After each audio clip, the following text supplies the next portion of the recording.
Bonjour tout le monde, me revoilà devant vous pour vous parler un peu plus en détail de la maladie de Menkès. La maladie de Menkès est une maladie orpheline, rare, génétique, incurable et dégénératrice qui touche un enfant sur 300 000 en France, soit environ deux naissances par an en France. C'est une maladie qui touche essentiellement les petits garçons. Pourquoi elle touche essentiellement les petits garçons? Parce que c'est une maladie liée à l'X. Je m'explique. Une femme, au niveau des chromosomes, c'est XX. Un homme, c'est XY. Par la suite des choses, j'ai su que j'étais porteuse saine de la maladie de Menkès avec une prise de sang. Donc c'est moi qui ai transmis cette maladie à mon fils. Donc je suis porteuse saine, ce qui veut dire que j'ai un X sur les deux qui est touché. Mais celui qui est touché est compensé, je vais expliquer ça comme ça, il est compensé par mon X qui est sain. Donc je ne suis pas malade. Un homme qui est XY, il n'a qu'un seul X, ce qui est logique. Ce qui veut dire que le seul X qu'il a, soit il est en bonne santé, soit il est sain et l'homme n'est pas malade, soit il est touché et ce sera malheureusement un enfant malade. Voilà, j'espère avoir expliqué un peu avec mes mots ce qu'il en était un peu de la définition de la maladie de Menkès. Ce sont des enfants qui décèdent très tôt dans l'enfance. Il y a une fourchette qui dit entre 2 et 5 ans. Je ne me fie pas à cette fourchette parce que j'estime que chaque enfant est différent. Pour ce qui est des signes et des caractéristiques de la maladie, ce sont des enfants qui sont handicapés à 100%, avec un lourd handicap moteur et mental. Ensuite, vers l'âge de 2-3 mois, une hypotonie, un arrêt du développement neurologique et des convulsions apparaissent. Parallèlement à tout ça, les cheveux présentent aussi les caractéristiques de la maladie. Ils sont clairsemés, torsadés et légèrement pigmentés. Ensuite, les enfants qui ont cette maladie ont des problèmes digestifs, urinaires avec une altération des artères, c'est-à-dire qu'ils sont très difficiles à piquer. Ces enfants, je l'ai expliqué tout à l'heure, ils ont une hypotonie, c'est-à-dire qu'ils n'ont aucune tonicité musculaire. Ils ne tiennent pas leur tête, ils ne tiennent pas assis, ils ne courent pas, ils ne marchent pas. En gros, ces enfants qui grandissent au niveau de la taille restent en quelque sorte des nouveau-nés, dans le sens qu'ils ne bougent pas. Ce sont aussi des enfants qui ont beaucoup de problèmes à réguler leur température corporelle.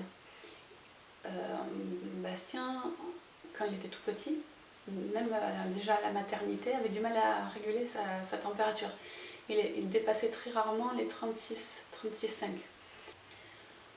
Je vais vous parler maintenant du traitement, mais il n'y a pas de traitement malheureusement pour cette maladie. Les enfants sont traités uniquement pour les crises d'épilepsie. Ils sont surtout traités pour le confort.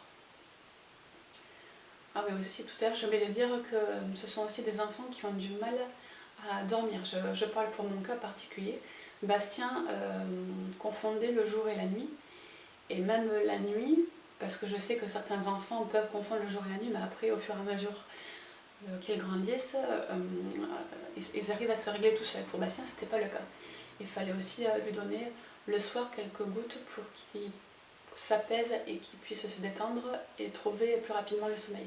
Ce qui ne fonctionnait pas toujours. Donc c'était assez compliqué à gérer.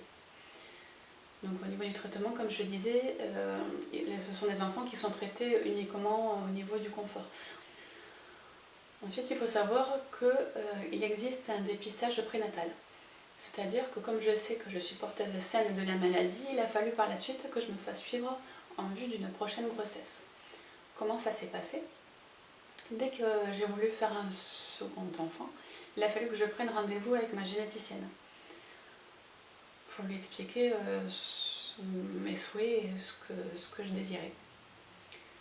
Ensuite, dès que j'ai su que j'étais enceinte, il a fallu que je fasse une échographie de datation pour savoir à quel jour et à quelle semaine exacte ma grossesse était. Après, il a fallu que j'attende 10 semaines de grossesse pour refaire une prise de sang pour savoir si j'attendais une fille ou un garçon. Si j'avais attendu une fille, on aurait laissé la grossesse se poursuivre naturellement parce qu'on sait que les filles ne développent pas la maladie. Il s'est avéré que j'attendais un petit garçon, donc il a fallu, dans les 2-3 jours qui ont suivi, que je fasse une biopsie du placenta pour savoir si l'enfant était atteint ou pas. Je savais les risques parce qu'on sait qu'une biopsie du placenta peut provoquer des fausses couches.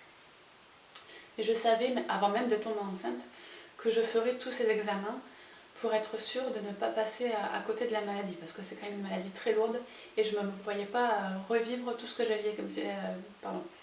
Je ne me voyais pas revivre tout ce que je vivais avec Bastien, parce que c'est aussi lourd, autant pour les enfants que pour nous, les parents, et il est hors de question que je revive ce que je vivais avec Bastien. Donc voilà, je pense avoir fait un peu le tour du sujet. Je ne suis pas pro en la matière et même si je connais plutôt bien le sujet, je sais que je peux passer à côté de certaines choses. J'ai aussi oublié de dire qu'au niveau du traitement, certains médecins et certains neurologues proposent de faire des injections de cuivre, parce que c'est une maladie du métabolisme du cuivre. C'est-à-dire que les enfants ne gardent pas le cuivre qu'ils ont en eux. C'est-à-dire qu'il faut quand même du cuivre pour vivre, et eux n'en ont pas ou très peu. Nous, on nous l'a déconseillé, parce que malgré les injections qu'on peut faire, les enfants n'assimilent pas le cuivre. Donc nous, on ne l'a pas fait. Certains enfants le font. Après, libre à chacun de faire ce qu'il veut, on est d'accord. Moi, j'ai préféré suivre les conseils de ma neurologue, mais je sais que certains enfants le font. Et apparemment, ces injections atténueraient les symptômes de la maladie. Ma neurologue n'était pas spécialement motivée, ni emballée à l'idée de faire ça à Bastien. Et je l'ai suivi aussi parce qu'il était hors de question que je m'acharne. Enfin attention, hein, je ne dis pas que les parents qui font les injections à leur enfant s'acharnent sur eux, mais pour mon cas, je ne voulais pas faire, en plus de tout ce que Bastien a enduré, je ne voulais pas lui infliger en plus ces piqûres qui sont quand même quotidiennes, il faut les faire tous les jours. Comme je l'ai dit, chacun est libre de faire ce qu'il veut, et mon choix à moi était de ne pas faire ces injections. J'ai juste suivi à la lettre ce que ma neurologue me conseillait de faire. Voilà. Je vous mettrai ensuite les liens de mon Facebook, Instagram et de tous mes réseaux sociaux dans la barre d'informations. Et puis je vous dis à très vite pour une prochaine vidéo. À bientôt!